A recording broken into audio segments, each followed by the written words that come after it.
जयजयवंती ठाकरे देशपांडेंच्या निवासस्थानी ठाकरे बंधूंची भाऊबीज साजरी। आदित्य, तेजस, उर्वशी, अमित ठाकरेंसह संपूर्ण कुटुंबीय पुन्हा एकत्र। कौटुंबिक स्नेहबंधनामुळे राजकीय चर्चांना उधाण। आमच्या देवाभाऊंमुळे दोन्ही भाऊ एकत्र। बाळासाहेब देवेंद्र फडणवीसांना आशीर्वाद देत असतील। चित्रा वाघ यांचा ठाकरे बंधूंना खोचक टोला। रवींद्र धंगेकरांचा सत्ता बाजूला ठेवून लढण्याचा निर्धार। भाजप नव्हे तर विकृती विरोधात लढतोय।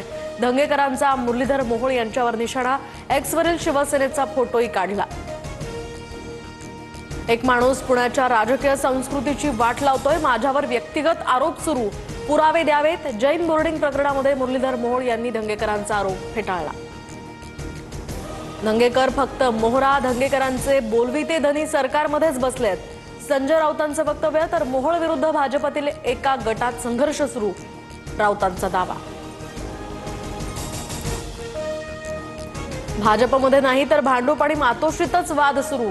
नवनाथ बन यांचा संजय राऊतांसह उद्धव ठाकरेंवर निशाणा।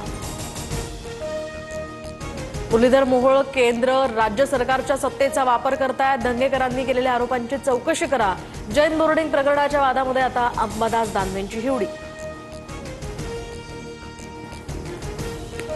पंकजा मुंडे याच गोपीनाथ मुंडेंच्या खऱ्या वारसदार। फेसबुक पोस्ट करत प्रकाश महाजन यांच्याकडून पाठराखण। तर धनंजय मुंडे हे खरे वारसदार असल्याचं करुणा मुंडेंनी केलं होतं भाष्य।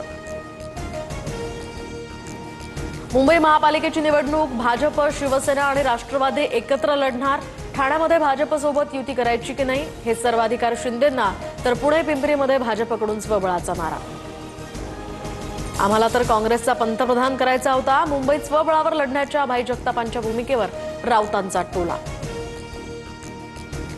मंत्री प्रताप सरनाईकांनी सिल्वर ओक या निवासस्थानी घेतली शरद पवारांची भेट। मुंबई क्रिकेट असोसिएशनच्या निवडणुकीच्या पार्श्वभूमीवर ही भेट घेतल्याची माहिती। सरनाईकांचे पुत्र विहंग हे अध्यक्षपदाच्या शर्यतीत। विकास निधीच्या नावाखाली सरकारी तिजोरीतनं मतांची खरेदी करण्यासाठीचा राजकीय जुगाड। आमदारांना निधी वाटपावरून रोहित पवारांचा सरकारवर घणाघात। मुंबईमध्ये आज संध्याकाळी पावसाची शक्यता। महाराष्ट्राच्या अनेक भागामध्ये येलो अलर्ट जारी। कोकण, गोवा, मध्य महाराष्ट्रासह मराठवाड्यातील काही जिल्ह्यांचा यामध्ये समावेश।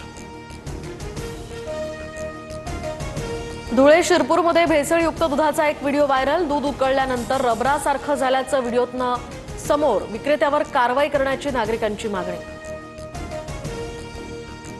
दिल्लीच्या ताज हॉटेलमध्ये मांडी घालून जेवायला बसल्यामुळे वाद। कोल्हापुरी चप्पल घालून आल्यामुळे अपमान केल्याचा तरुणीचा आरोप, तर एका कंपनीच्या संस्थापक तरुणीकडून हा व्हिडिओ शेअर। नागपुरात फटाके उडवण्याच्या उत्साहात 2 चिमुकल्यांसह 31 जण भाजले। शहरातील शासकीय रुग्णालयामध्ये त्यांच्यावर उपचार सुरू। 11 महिन्याच्या 2 चिमुकल्यांचा देखील समावेश।